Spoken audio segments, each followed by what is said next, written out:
A ja budem milovať i toho, ktorý ma ohovára a ide proti mne. Ja ti odpúšťam. Ja mám pre teba správu, ty mi posielaš šíp, ja ti posielam chlieb. Ja som tu. Ja som tu. Pastor, čo neprídeš ku mne? Ja som tu. Pastor, čo ma nenavštíviš? Ja som tu. Ja kážem. Ja ti slúžim.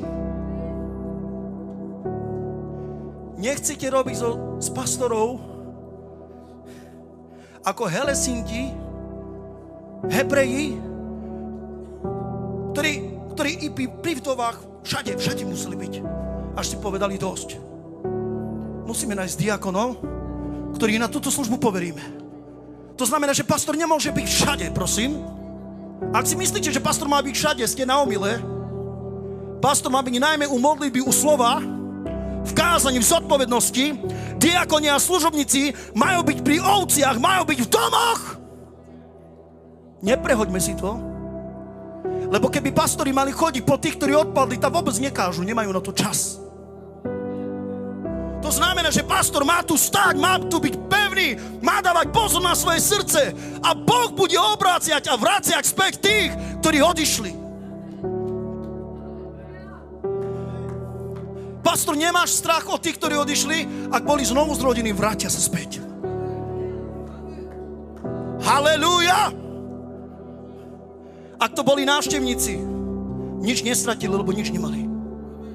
Ale ak to boli znovu zrodení, vrátia sa späť. Vrátia sa späť. Vrátia sa späť! O nie. My máme byť všade. Ja som tam, kde vnímam z Ducha Svätého. Niekde som manipulovaný a tlačený.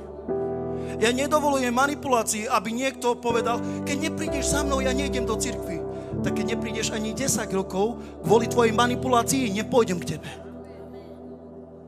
Ja pôjdem tam, kde je potreba. Nie tam, kde je duch manipulácie. Počujete ma? Nedovolte, aby ľudia s vami manipulovali. Pastor musí byť všade, lebo láska. Taký trend o láske kázať. Taký trend o láske kázať. A ešte takto zbierať na internete body. Pastori nemilujú. Chcete mať lajky? Chcete mať zdieľania? Hovorte všetko zlé o pastoroch. I opitý človek bude mať lajky. I narkoman bude mať sledovanosť, lebo hovorí zlé o pastoroch. Ale títo pastori, pokiaľ ja som pastor a ja viem, čo obnáša táto služba a ja viem, čo robím od srdca, koľko moja rodina platí, ja nemôžem ísť proti tomuto úradu. Ja pôjdem proti učeniu, poukážem na hriech, ale nie na úrad. Haló? Povieš mi, ale pastori, niektorí pastori to nerobia, ale to nie sú pastori. Nemil si pastora s niekým, kto sa hraje na pastora.